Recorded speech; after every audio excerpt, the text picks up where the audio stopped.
سلام، علی روحانی هستم.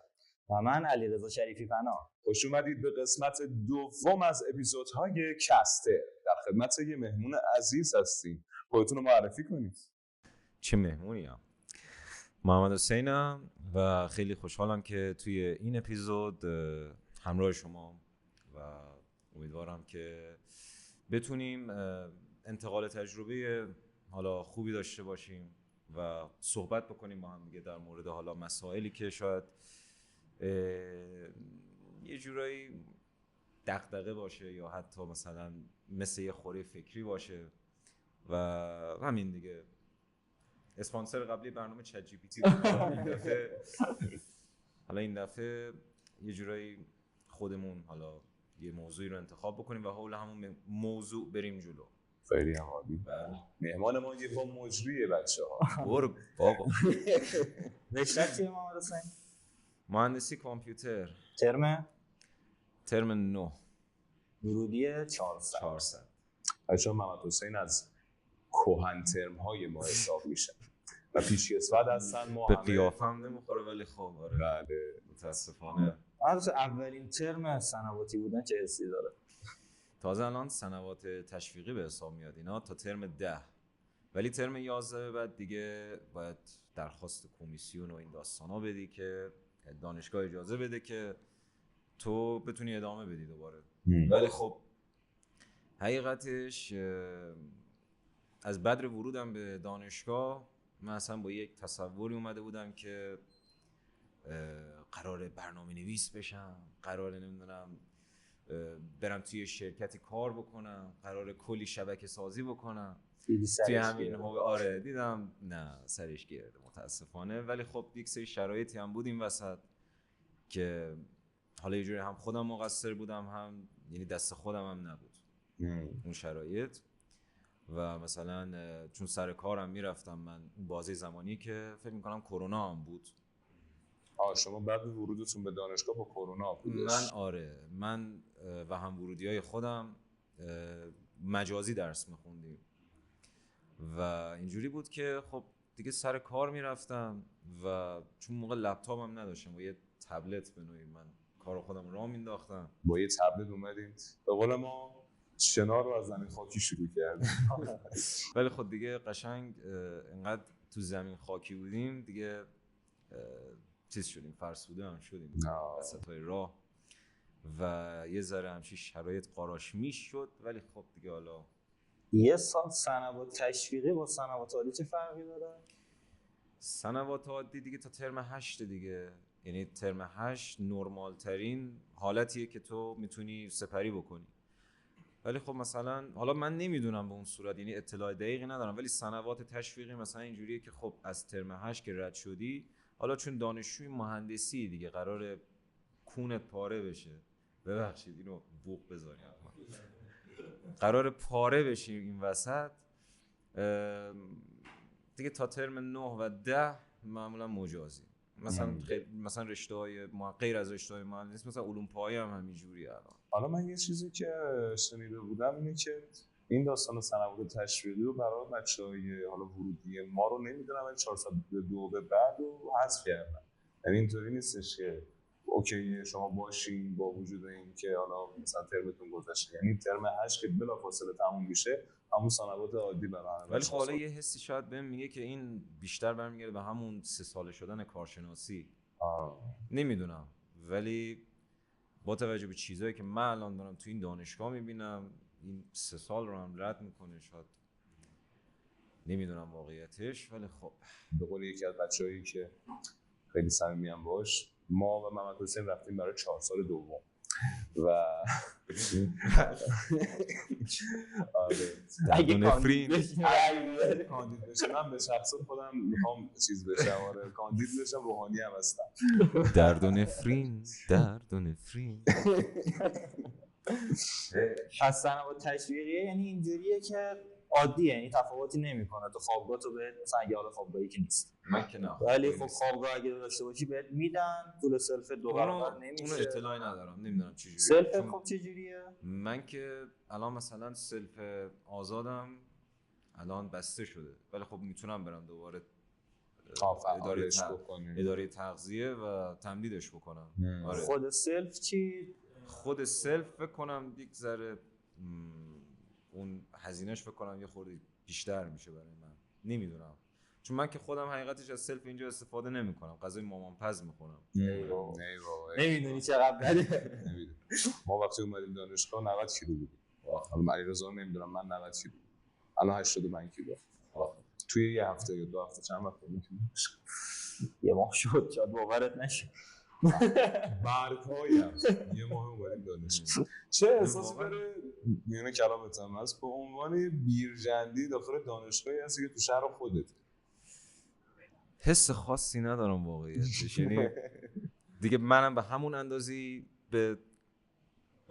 آره به همون اندازی که شما به حالا اینو بوق بذاری کل اپیزود حسین بوقه، خیلی بوق ممتن خیلی آره به همون اندازه که شما اذیت میشین منم اذیت میشم اینجا، حالا توی لول‌های مختلفی. حالا من چون خودم بومیم باز حداقل تنها پوان مثبتی که داره این که خب شهر خودمه، ولی خب مثلا اینجوریه که بعضی وقتا مثلا شما خوابگاه رو میبینم یه جورایی خیلی خودمم حس به نوعی غم، حس غربت، یه همچین حالتی که توی شهر از یه شهر دوری اومدی اینجا، با اینکه مثلا بیرجندم خب واقعا هیچی نداره اصلا و واقعا یه حس خیلی بدی بهم دست میده که یک دانشجوی از یک شهر دور اومده و اینجا داره زندگی میکنه با مشکلات و چالشایی که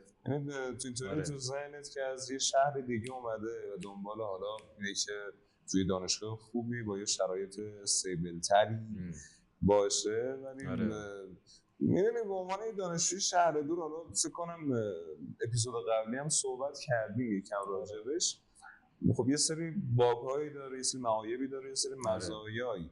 معایبش خب که همین دوری خانواده، مخصوصا ما که خیلی دوریم دیگه، اول ترم میایم دانشگاه و دیگه میره تا وقتی ترم تموم بشه که دوباره خانواده رو ببینیم. مثلا خواهرزاده‌های خودم اومدم دانشگاه حرف نمیتونستم بزنن، راه نمیتونستم برم، برگشتم هم حرف میتونستم بزنم هم راه میتونستم ولی خب آدم از خیلی چیزا خبر نداره. یه سری مزایایی هم داره، نمونهش اینه که خب تو راحت تری توی شهری که شهر خودت نیست، به مراتب خیلی راحت تری و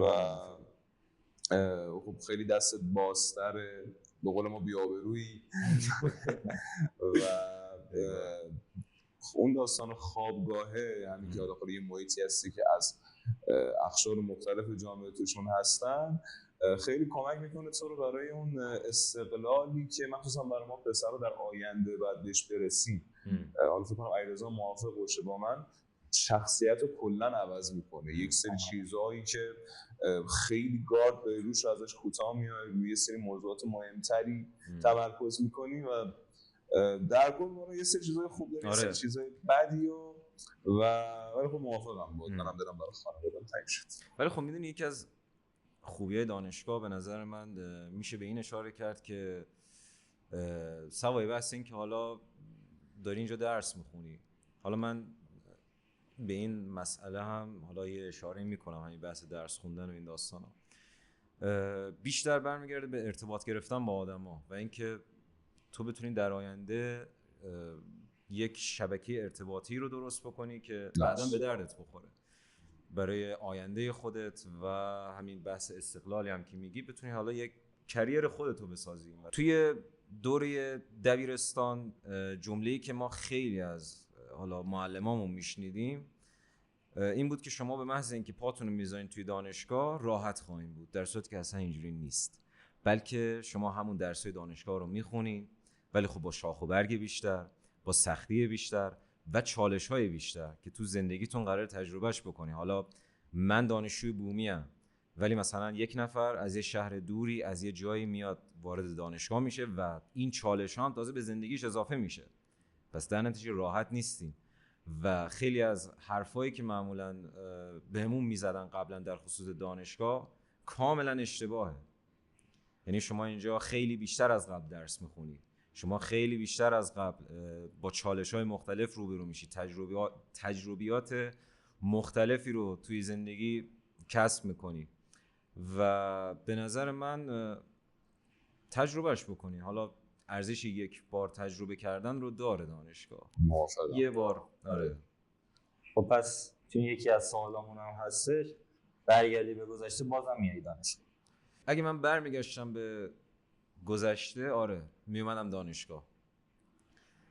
و چون میدونی آدم یک سری تجربیاتی رو ممکن تو زندگیش تجربه بکنه، کسب بکنه و یه جورایی باعث میشه که اون آدم پخته تر بشه. مثلا من یه جورایی تجربه‌ای که عملا از دانشگاه داشتم اینجوری بود که جامعه رو بهتر شناختم. ممکنه مثلا تو با دانشگاه نرفتن بتونی مثلا با وارد شدن به بازار کار مثلا بتونی حداقل اون ارتباطه رو داشته باشی توی جامعه، ولی دانشگاه یه خورده لولش بهتره. از این جهت دارم میگم که تو با آدمای مختلفی سر و کله میزنی، با عقاید مختلف، با قومیت‌های مختلف و همه اینا رو میبینی و با هم دیگه یک شبکه درست میکنی، شناخت بهتری داری نسبت به آدما و این باعث میشه که تو بتونی رشد بکنی. و حالا مثلا من از بدر ورودم به دانشگاه اینجوری بگم بهت که خب آدم پخته‌ای هم نبودم، یعنی خیلی خام بودم، به نوعی ترمک بودم دیگه، با مثلا مسائل کوچیک مختلف، با دغدغه‌های کوچیک وارد دانشگاه میشدم و خب خیلی، یعنی میگم حقیقتیه، یعنی هر کسی تجربهش میکنه اینو، وارد میشه و خب خیلی ممکنه ضربه بخوره، ولی خب همون ضربه ها به نوعی به دردش میخوره. میدونی این تقصیر من و تو یا کلا همه بچه‌ای که از دبیرستان یهو وارد میشن داخل دانشگاه نیست. آره. چون یک طوری برامون چیده شده تا قبل از دانشگاه یه فضای کوچیکی داشتیم، کامل یه محیط عوض میشه. آره یه فضای کوچیکی داشتیم، همه پسر، بالا نخواستی بگی ولی خب میخوام بگم آره یه وارد یه فضایی میشیم که واقعا جامعه است، یعنی دختر هست، پسر هست، ارتباطات بین این دو هست، ارتباطات بین پسرها هست. و جدا از این موضوع، حالا تو اگه خوابگاهی باشی که دیگه کامل داری تو دانشگاه زندگی میکنی دیگه، اگه خوابگاهی هم نباشی بازم مثلا مثل خود محمد حسین خیلی در رفت آمد و درگیری با دانشگاه، تو ممکنه هر ساعتی از شب و روز بیای دانشگاه، کار داشته باشی و کلاس داشته باشی هرچی، ولی تو مدرسه این بوده که میرفتیم 8 صبح سر کلاس، 2 بعد از ظهر خونه، تموم تا فردا 8 صبح دیگه باز مدرسه رو نمیدیدی بعد از این. آره دانشگاه برای ما یه حالتی شده، حالا چه عزیزایی که میخوان بیان داخل دانشگاه، چه عزیزایی که هستن که تایید میکنن حرف ما رو، اینه که تک تک چیزهایی که داخل این چند سالی که تو دانشگاه هستی شما تجربه می‌کنی گره خورده به دانشگاه. یعنی حتی غذا خوردنش دانشجویی، مخصوصا ماهایی که حالا شهر دوریم، غذا خوردنش دانشجویی، ارتباط گرفتنش مربوط به دانشگاه. حتی خیلی از ماها اینطوری هستیم که کارمون توی دانشگاه، یعنی مثالش رو آقای صمیمی که الان پشت صحنه نشستن دارن کار میکنن، همین الان مشغول کار کردن با دستگاه خودش و گره خورده این داستان به هم دیگه. و تا وقتی که دانشگاه هستیم خیلی چیزایی کسب میکنیم، خیلی تجربیاتی، خیلی ارتباطایی میسازیم، خیلی ارتباطایی از دست میدیم که به قول سید جان، میتونم بهت صدات کنم سید؟ هر جو دوست داشتی صدا کردم. به قول سید جان باعث میشه که رشد کنیم و بزرگ بشیم. ما اصلا گفتی کار کردی تو حوزه رشته خودت کار کردی؟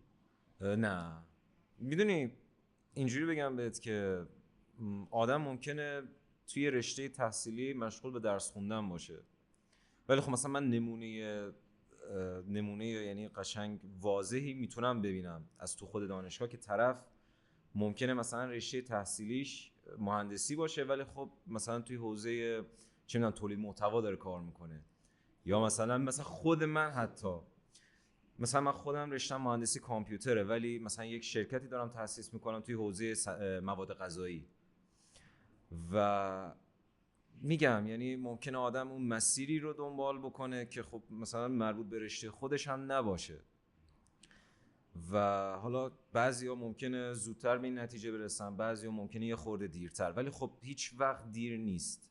برای اینکه بتونی مثلا اون مسیر خودت رو پیدا بکنی. الان مثلا من خودم به شخصه میگم، من خودم مثلا به کار هنری علاقه دارم، ولی مثلا مسیرم افتاد دیگه توی رشته مهندسی کامپیوتر.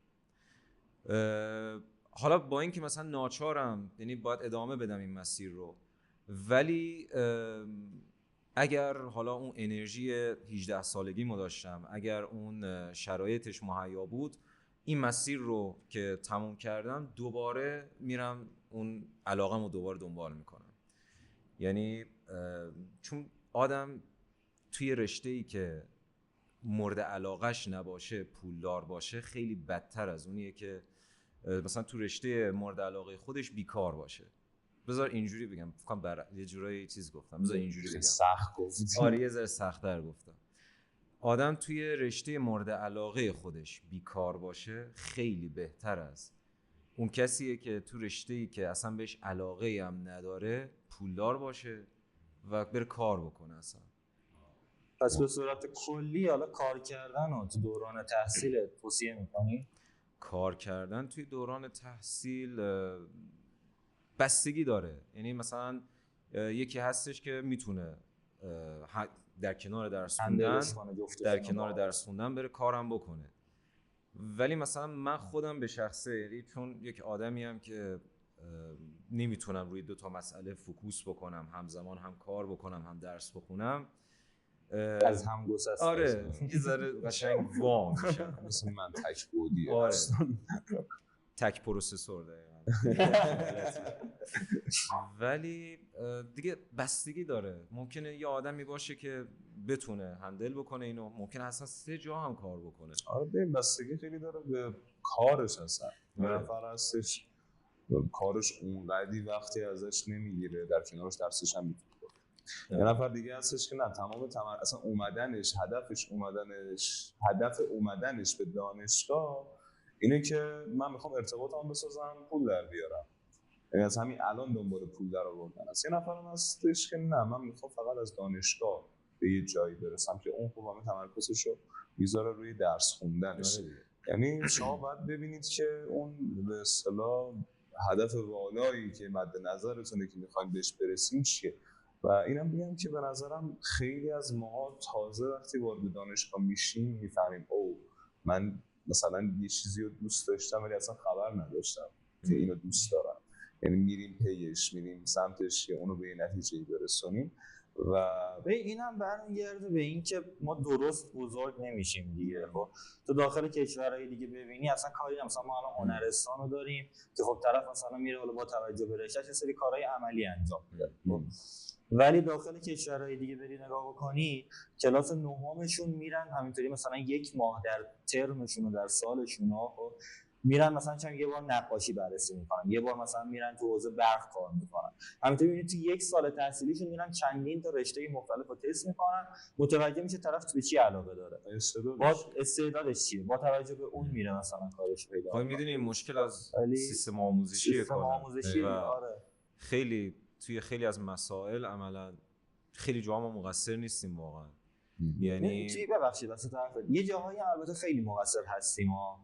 مقصر بودنمون کجاست؟ اون جایی که پدر مادرمون میگن که وقتی که باهوشی درس خونی باید بری ریاضی، اگر یه ذره ضعیف‌تری تجربی، یه ذره ضعیف‌تر انسانی، بعد دیگه خاک تو سرت که داری میری هنرستان. آفرین. اینو دوست خودمون خرابش. اینو دوست داشتم. یه کلیشه‌ای که خانواده ایرانی داره متاسفانه اینه که بچه من حتما باید بره تجربی.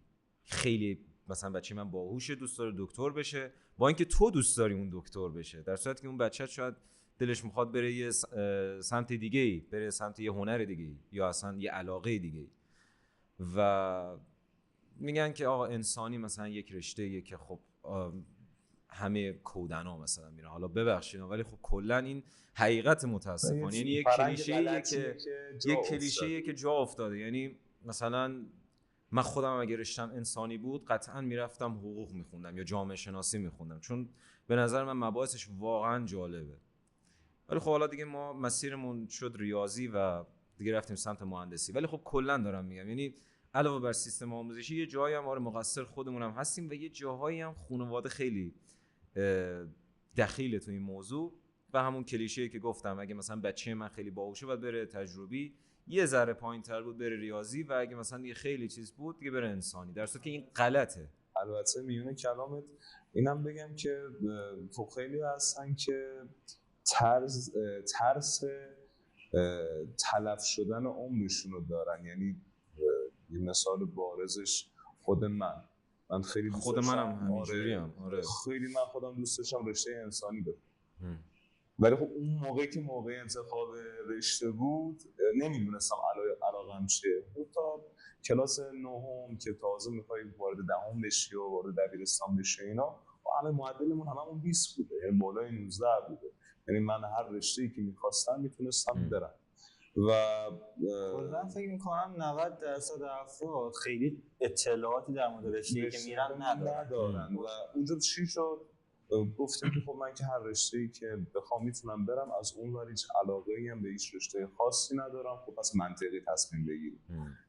تجربی اون تلاشی که نیاز برای دکتر شدن هست و کلا اون ارتباطی که برای دکتر شدن هست من نمیگرفتم. از خون بیزار بودم، از عمل جراحی، این داستان مریضی کلا خوشم نمیومد. خب بس این به کنار.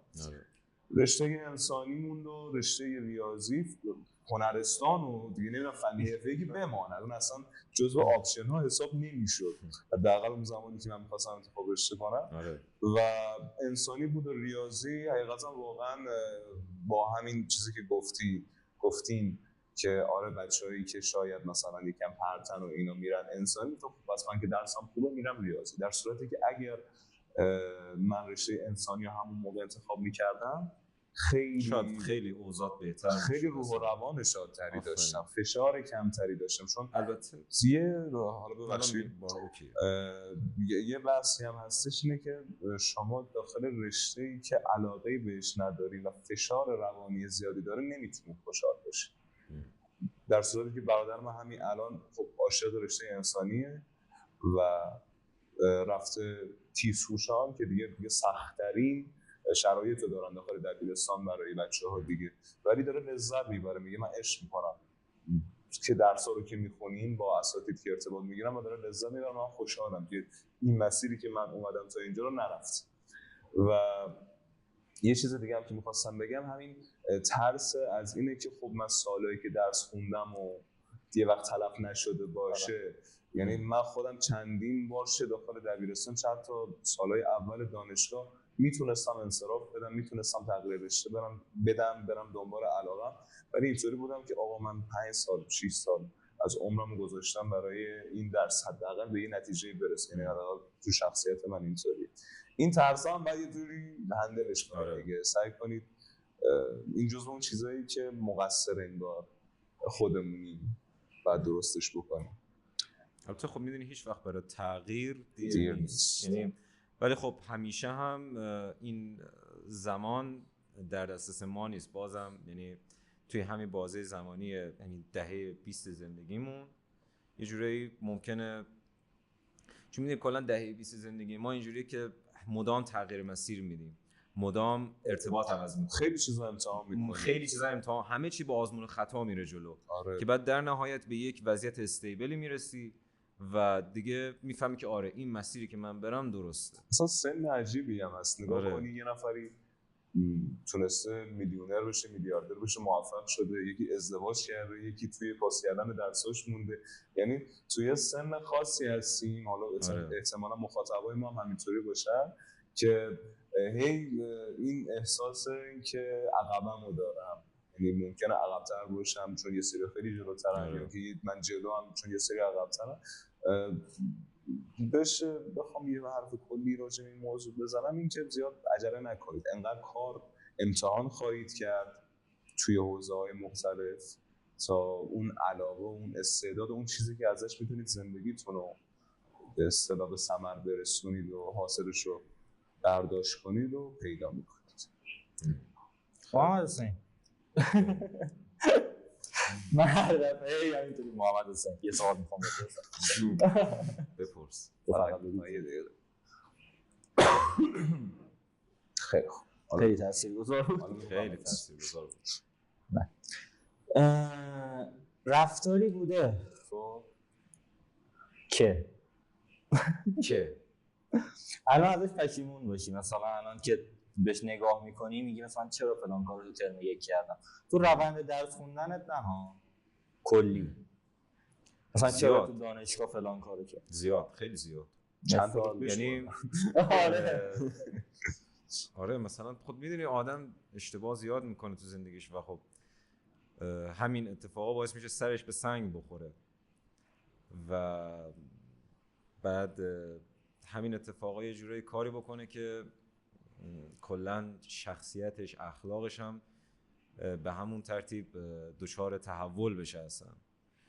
و آره پیش اومده، یعنی مثلا من ارتباطاتی داشتم تو این دانشگاه که حالا البته میگم یک سری مسائلی هست تو این دانشگاه که واقعا یه جورایی واقعا خاله زنکی محسوب میشه، ولی خب شما هم تجربهش میکنی، هیچ کس ازش جون سالم به در نمیبره، همه به نوعی تجربهش میکنن. یعنی این مسائل کوچیک و دراماهایی که عملا اتفاق میفته، یعنی همه به نوعی تجربهش میکنن و خیلی مختلفه. آره دوست داری یکیشو مثال بزنی از اتفاق؟ مثلا یکیشو اگه بخوام مثال بزنم، توی ترمای اول دانشگاه، حالا من یک پرانتز این وسط وا بکنم، توی ترمای اول دانشگاه اصلا رل نزنین دوستان، اینو جدی میگم. مثلا من ترم 3 که بودم، یعنی اولین ترمی بود که حضوری بودم. ترم 2 البته من چون حذف ترم زدم دیگه نیومدم دانشگاه. ترم 3 من اولین ترم حضوریم بود. ترم 3 ما با بنده خدایی حالا وارد رابطه شده بودیم و رابطمون هم چون بیشتر میگم عشقایی که عملا تو این دانشگاه آدم تجربه میکنه صرفا بر اساس بیشتر هورمونیه، یعنی اون احساس اون لحظه است، فقط شما هیچ درکی نداری از این که آقا من قراره یک رابطه جدی با این آدم داشته باشم، من قراره مثلا در آینده اگه بخواد مثلا این رابطه خیلی مثلا بولد بشه برای من یا مثلا پیش بره جلو بره، اینا قرار اصلا زیر یه سقف با این آدم زندگی کنم با این خصوصیات، با این اخلاق و همه اینا. آره بیشتر آدم مثلا قیافه رو میبینه، بیشتر آدم مثلا اون اخلاق اون لحظه‌ش رو میبینه، نمیدونم ظاهری بیشتر. آره همون دقیقاً کانکشن اولیه که برقرار میشه بین دو نفر.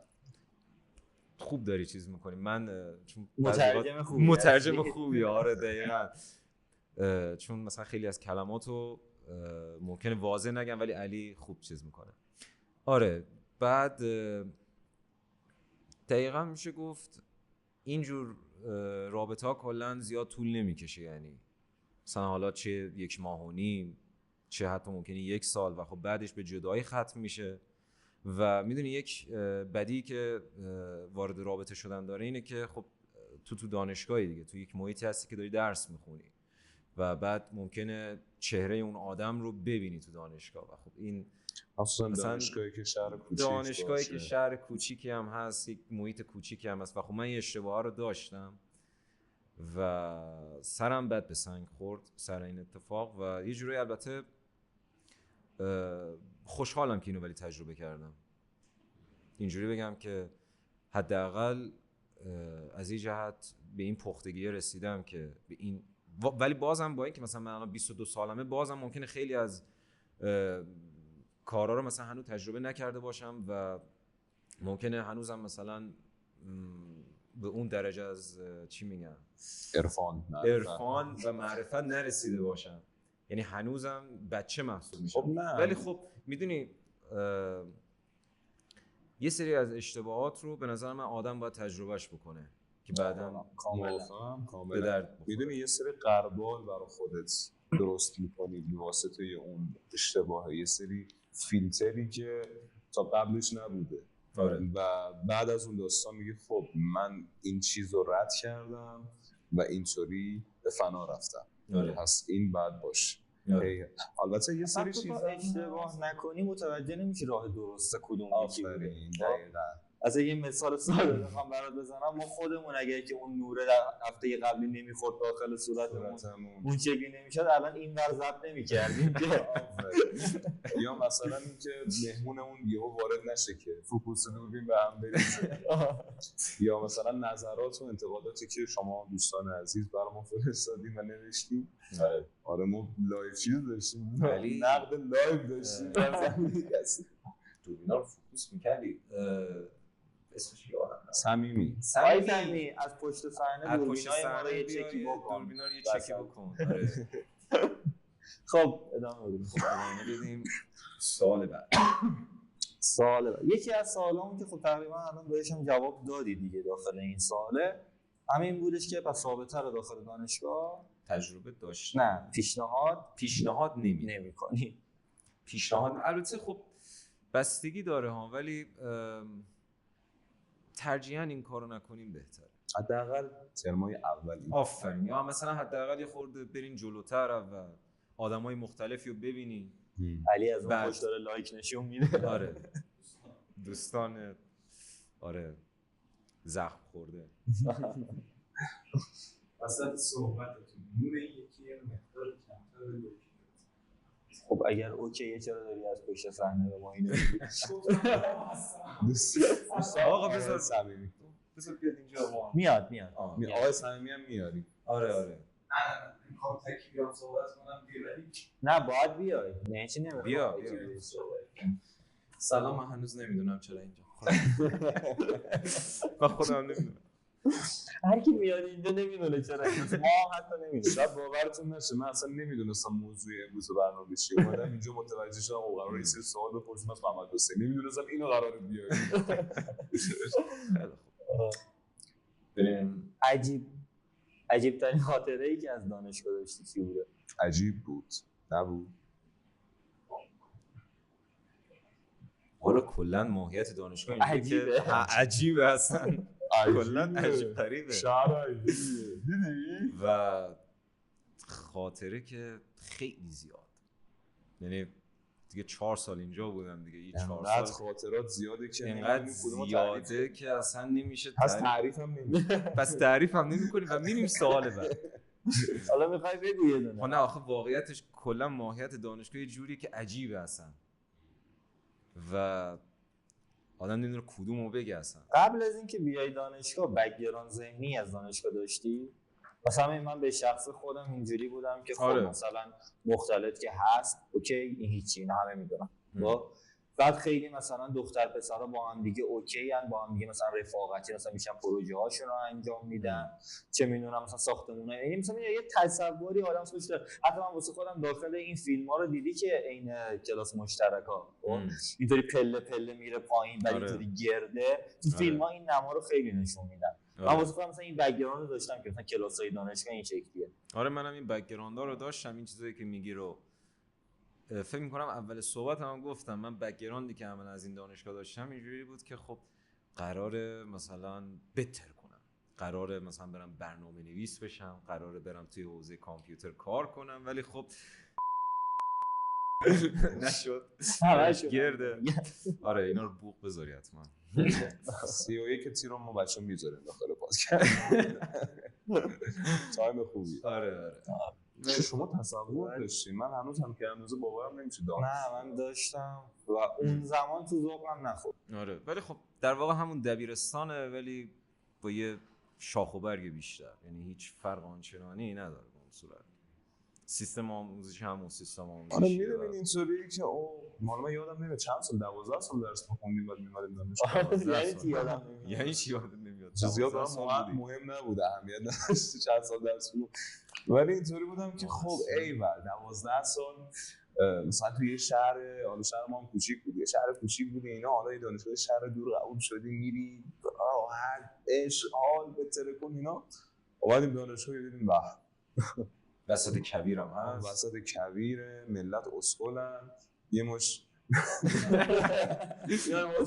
خیلی مستقیم اشاره نمی‌کنم. آره یه مش آره خلاصه ریاضی 1 یا فیزیک 1؟ از اونجایی که من ریاضی 1 رو ترم 1 پاس کردم. داداشم چقدر عجیب. فیزیک 1 ما با یه استادی داشتیم مجازی پاس کرده.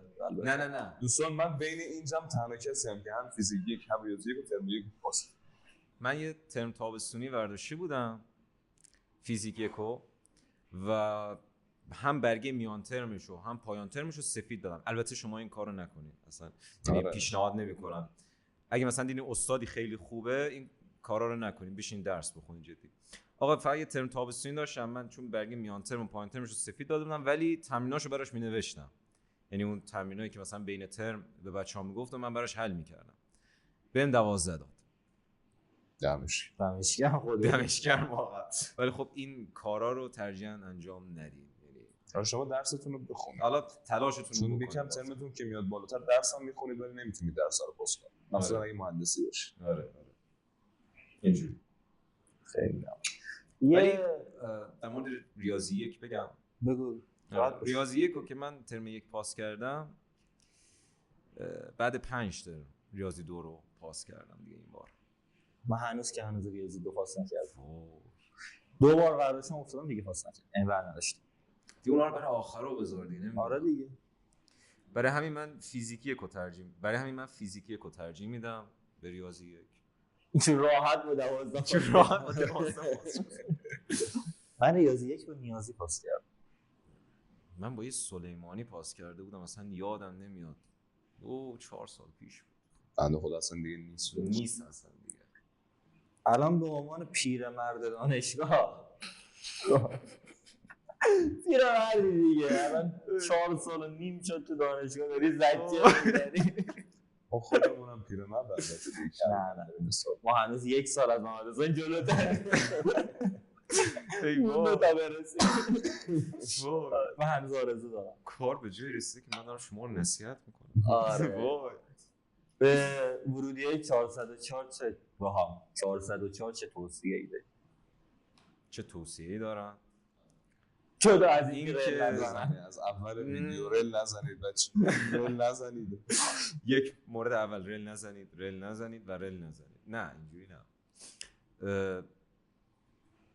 اون تصوری که توی کله شما گذاشتن که دانشگاه میان کارتون راحت خواهد بود رو از ذهنتون پاک بکنید و 80% به نوعی فوکوستون رو بذارین روی درس خوندن و 20% رو بذارین روی حالا تفریح، عشق و حال. چون دیگه حالا عشق و حال لازمه دیگه، توی شهر دیگه هم هستی، خود شرایط هم واقعا سخته. یعنی دیگه آدم یه جورایی به نظر من همون بحث استقلالی هم که میگی رو آدم باید داشته باشه دیگه. حالا توی شهر دیگه هم هستی راحتی دیگه، ولی خب 80% اون زمانتون، اون تایمتون رو بذارین حالا برای درس خوندن. حالا اگر میخواین کارم بکنینم میتونین در کنارش کارم بکنین و چون اینا یه جوری تجربه میشه همش.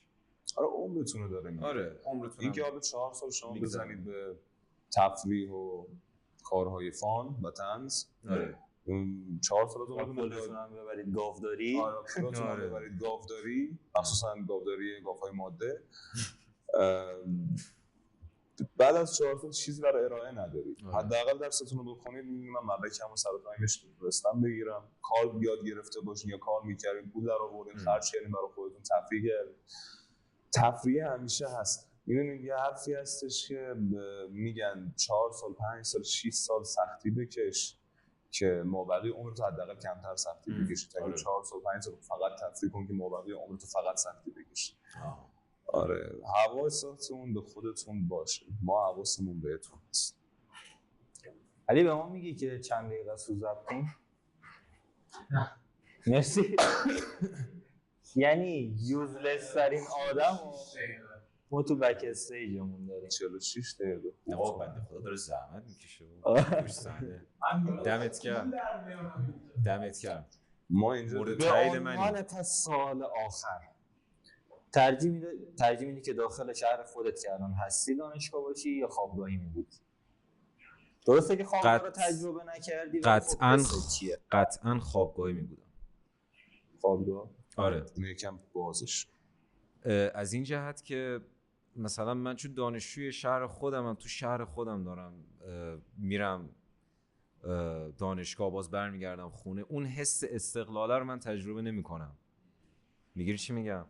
من اگر توی شهر دیگه ای بودم اون سختیه رو هم در کنارش تجربه میکردم و اون حس مستقل بودن هم در کنارش داشتم و این یه جوری برای من یک پوان مثبت بود اگر من دانشجوی خوابگاهی بودم. چرا که مثلا من در آینده قراره مثلا حالا وارد مثلا بازار کار بشم، وارد یک جایی بشم که بتونم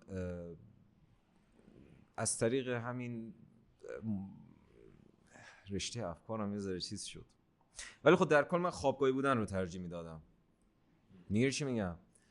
منظورم آره دیگه، پوست و گوشت و آره اینو اون دردش رو تجربه میکردم، اون سختیش رو تجربه میکردم که بعد اینا خب میگم یعنی به درد من میخوره بعدن. میدونی من اصلا مولا تجربه دانشگاه خونه خودمون تو شهر خودمون نداشتم، ولی احساس میکنم تفاوتی با دبیرستان برای من نمیکرد. شاید یک سری تفاوت‌های جزئی، یه سری چیزای دیگه ای داشت، ولی انگار همون بازم میرفتی کلاس میومدی خونه، کلاس خونه، حالا وسطش هم چهار تا رفیقم پیدا کردی بیرون. و اینطوری که الان ما افتادیم توی زندگی و سعی میکنیم دست و پا بزنیم که خودمون رو به یه جایی برسونیم یا بکشیم بیرون از این وضعیتی که هستیم یا حالا هر تفسیر دیگه، اون موقع که اگه خونه خودمون یا تو شهر خودمون میرفتیم دانشگاه این تجربه رو نمی‌کردیم. آره و مثلا اینجوریه که دانشجوی خوابگاهی هم باشی و بری سر کار. سر کار هم بری و این باز خودش خیلی برای خودت پوان مثبت محسوب میشه، یه امتیاز اصلا که اینجوری بعداً هم به دردت میخوره. یعنی ایدئالت اینه که کدوم شهر تحصیل میکردی؟ چه دانشگاهی کدوم شهر؟ همین حوالی خونه علی اینا شما. ایدئال خودم هم همین بود بچه. آره مثلا دانشگاه گیلان مثلا میرفتم. واقعا خیلی ایدئالم اونجا بود. یعنی من چون طبیعت رو دوست دارم واقعا. شمال رو اصلا دوست نداشتم. یا نهایت مثلا بیام فردوسی مشهد، ولی خب فردوسی قشنگ چون کلا صنعتی اصفهان نه من خیلی دوست دارم. من کلا اصفهان و شیراز خیلی دوست دارم. دانشگاه شیراز عالیه. شیراز اینو میریم شیراز. سه تا دانشگاه تاپم اولی شیراز، بعدش فردوسی مشهد بود به خاطر اینکه خب خیلی بزرگه، خیلی امکانات متنوعی داره. اگه نمیدونم رفتیم داخلش نرفتیم یا ویدیوشو دیدیم ندیدیم. بعدش هم دانشگاه گیلان بود چون خب نزدیک بود، شهر خودمون نبود، یه استان دیگه بود ولی خب نزدیک بود. یعنی اینو می‌خواستم بگم یه چیزی که خیلی من قبطه می‌خورم به بچه‌هایی که تو این شهر نه ها ولی شهرهای نزدیک هستن، اینه که دو تا دنیا رو تجربه میکنن، هم زندگی خوابگاهی رو هم زندگی با خانواده رو. اینطوری که مثلا آخر هفته هر وقت خواستن میرن شهرشون، کلی هم خوراک و آزوقه میارن برای موقعی که غذا نداریم. هم بچه‌ها گشتن یه دیالوگیه که نمونهش آقای صمیمی کامل رو میگیره بنده خدا رو اذیت نکنیم. و این تجربه هم دوست داشتم. برای مثلا میگفتم اگه دانشگاه رشت میبودم شاید یه همچین تجربه‌ای برام پیش میومد. ولی خب منم صدا دانشگاه تاپم شیراز و فردوسی و دانشگاه رشت. آره خوبم هم نظریم پس تو این مورد. سه تا دانشگاهمون یکیه. من و تو شخصیتمون شبیه هم دیگه اصلا خیلی جاست. خب چون اگه صحبت خاصی داری که صحبت که اگرم نه که صحبت خاص که دیگه همین چیزایی که بوده رو گفتم. فقط این که دوستان شما هنوز اولای مسیرتونه، کلی قرار آزمون و خطا بکنین توی زندگیتون و خیلی چیزای مختلفی رو ممکنه تجربه بکنین. ممکنه این مسیری که دارین دنبال میکنین ایل از دوربین لرزید نه اوکی اون نمیلرزه. ممکنه کلی ممکنه یه مسیر رو دارین پیش میگیرین توی زندگیتون ولی خب میبینین اشتباهه. هیچ وقت برای تغییر مسیر دیر نیست. یعنی شما میتونین برگردین عقب و اون مسیری که دلتون میخواد رو دنبال بکنین. مثلا ممکنه یک رشته‌ای رو شما درس بخونین توش که مثلا اولش میگین مورد علاقتونه. آره مثلا من خودم به شخصه اولی که وارد دانشگاه شدم مثلا اولویت اولم مهندسی کامپیوتر همینجا بود، ولی الان شرایط خودم رو دارم نگاه میکنم میبینم که من دارم اذیت میشم اینجا، برای همین موظفم که مثلا بعد از اینکه اینو تموم کردم یه مسیر دیگه ای رو ادامه بدم. ولی خب دیر نشده، شما میتونین تغییر بکنین، یعنی هر موقعی که خواستین میتونین تغییر بکنین و این تغییره باعث میشه که شما بتونین اون ایدئاله رو تو زندگیتون پیدا بکنین و صحبت آخرم همین بود دیگه.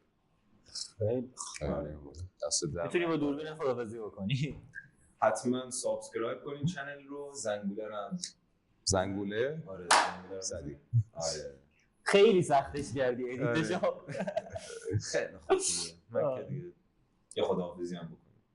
خیلی آره پس همینطوری که محمد حسین گفت لایک کامنت سابسکرایب یادتون نره. این زنگوله هم بزنید. باز سختش عمرن اینو من ادیتور کنم. خیلی زودش میکنم. تا دیداری دوباره بدرود. خدا نگهدار. خدا نگهدار. تا اپیزود بعدی خداحافظ.